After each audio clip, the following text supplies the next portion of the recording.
Oke Kak, tapi kita ini kan melihat dua tokoh yang sangat dikenal dan sangat benar berperan penting pada zaman Jokowi menjabat menjadi presiden RI. Ada nama Ahok dan nama Ridwan Kamil yang akhirnya terseret di dalam kasus yang berbeda yaitu kasus korupsi. Nah, sebagai politisi melihat kasus ini seperti apa? Kalau saya melihat mengenai adanya pusaran korupsi itu kan berawal dari temuan ya.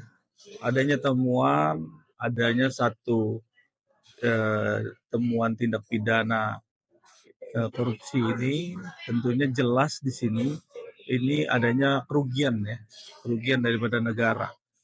Nah, kita jangan sampai melihat ini dari sudut perspektif kerugian dari nilai materialnya aja. Tapi kalau dilihat di sini, ini kan menjadi satu efek domino, efek berkelanjutan, kasus di mana yang namanya itu korupsi itu dari hulu ke hilir. Ditentukan seorang ini menjadi tersangka itu berdasarkan alat bukti permulaan yang sudah cukup untuk bisa dijadikan seorang ini melakukan tindak pidana korupsi. Nah, kalau kita melihat ini nih, dua sosok orang penting ya pada masa-masa Presiden Jokowi tentunya, kita tinggal melihat nih. Kalau memang dia tidak terbukti melakukan tindak pidana korupsi ya, atau dia tidak menggunakan uang negara dalam tanda kutip, dia juga tidak mengambil uang negara, bisa dikatakan ini bebas ya, atau tidak terbukti ya. Tetapi ingat, di dalam proses hukum, di dalam proses gratifikasi, baik itu tindak pidana yang secara langsung atau tidak secara langsung, ini kan bentuknya adalah adanya kewenangan. Jadi tindak pidana korupsi tidak melulu terhadap materialnya, tapi ini juga kepada kewenangan. Apakah semenjak menjabat ya, dia mempunyai tindak tanduk atau cara yang hingga negara mengalami suatu kerugian. Ini penting sekali. Karena jangan sampai kita melihat dari kerugiannya saja dari materi. Kerugiannya tidak terbukti atau tidak terbukti bersalah, bukan itu. Ya, konteksnya di sini adalah berdasarkan kewenangan dia sebagai pejabat negara, terus akhirnya menyebabkan negara itu kerugian yang sekian banyak, itu juga melakukan satu tindakan yang melakukan ikut serta dan lain-lain, itu masuk dalam kategori korupsi ya, masuk dalam tindak pidana itu, karena ikut serta, ikut juga membantu walaupun dia tidak mengambil uangnya. Nah, itu juga bisa masuk dalam situ. Ini penting sekali karena banyak orang melihat bahwa tindak pidana korupsi, saya tidak melakukan korupsi, saya tidak mengambil uang negara. Tetapi begitu kewenangannya dipergunakan sehingga ini menyebabkan negara rugi, maka disitulah letak kesalahan pada waktu dia menjabat. Kenapa kok bisa merugi? Kenapa bisa korupsi? Melihat kemarin akhirnya kan Ahok juga diperiksa sama kejaksaan. Kurang lebih 10 jam diperiksa dan Ahok juga sempat kaget katanya bahwa data yang dimiliki oleh kejaksaan itu jauh lebih banyak dari yang dia miliki. Karena dia seorang komisaris utama gitu. Apakah akhirnya Ahok sudah kecolongan juga atau seperti apa sebenarnya selama dia menjabat sebagai komisaris? Ya, kalau kita lihat di sini ada namanya strukturisasi. Setiap pejabat yang dia menjabat atau di struktur ini menjabat sebagai komisaris utama, tentunya di situ juga ada direktur utama dan juga direktur, dan semua ya operasional di dalam satu perusahaan itu juga bisa dilihat tindak tanduknya, dilihat bagaimana dia melakukan satu operasional, bisnisnya seperti apa. Nah, output dan inputnya jelas di situ. Tentunya seorang komisaris utama berhak meminta pertanggungjawaban, ya, meminta pertanggungjawaban baik itu secara operasional maupun secara keuangan. Disitulah letaknya. Ya kan sekarang ada undang-undang korporasi, di mana kalau seorang atau ada beberapa orang yang ada di dalam perusahaan melakukan tindakan yang dirasa ini janggal atau juga dirasa dia telah melakukan tindak pidana korupsi, tentunya ini kan kalau tidak ditindak tandanya dia melakukan pembiaran. Nah, orang yang melakukan pembiaran itu juga harus juga ikut dalam satu tindak pidana ini. Karena di dalam satu perusahaan sehingga kapal nakoda, ibaratnya satu perusahaan ini kapal nakoda. Ibaratnya dia melakukan tindakan yang mencelakai, semuanya kena. Karena dalam hal ini komisaris utama berhak untuk bisa memanggil direktur, berhak memanggil keuangan, direktur keuangan, meminta satu laporannya.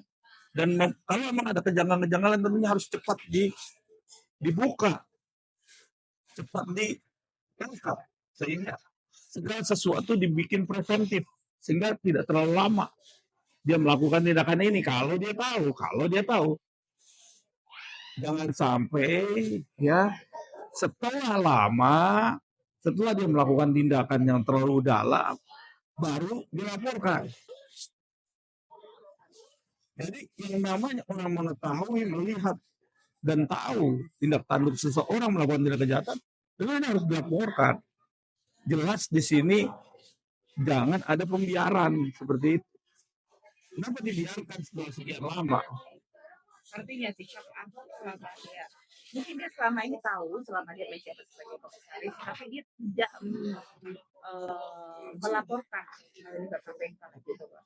Apakah berarti tindakan Ahok ini juga justru bisa berdampak fatal bagi dirinya juga?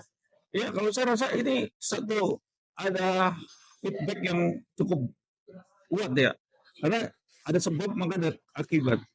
Ini kan ada kausalitas ya, di mana ada sebab akibat terhadap apa yang dia lakukan. Apakah pada waktu dia jabat itu dia mengetahui suatu tindakan sehingga sekarang ini baru diungkap. Kenapa seperti itu kan gitu? Itu juga satu hal yang perlu dipertanyakan, satu hal yang perlu dibuka.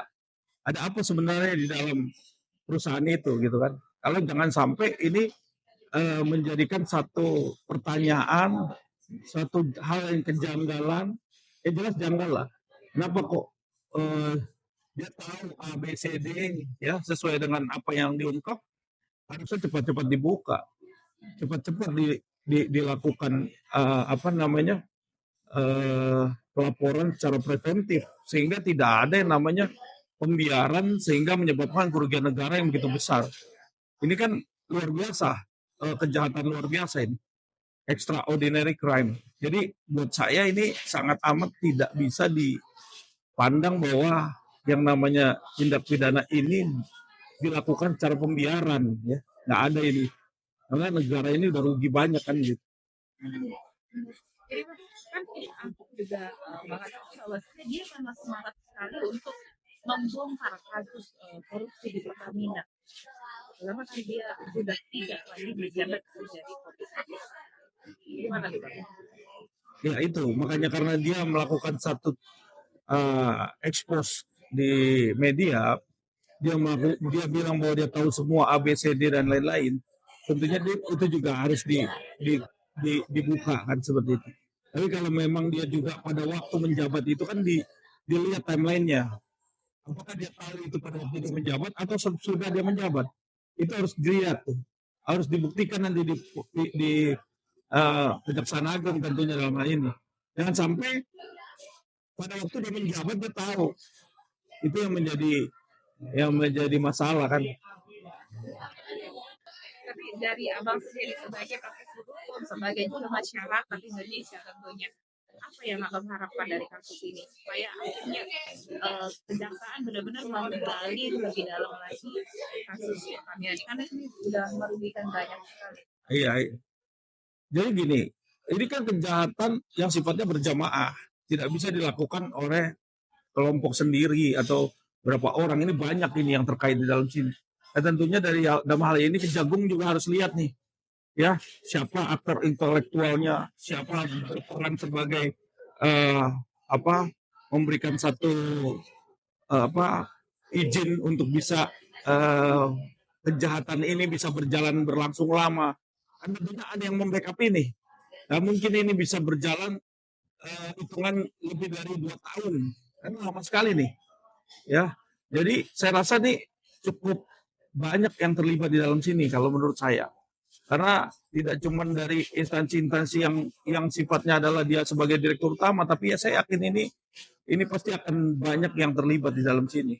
Jadi saya rasa harus dibongkar, saya harus dilihat siapa pelakunya, siapa aktor intelektualnya. Ini berperan secara berjamaah yang tentunya ini merugikan negara yang harus ditindak secepatnya dan benar-benar harus diekspos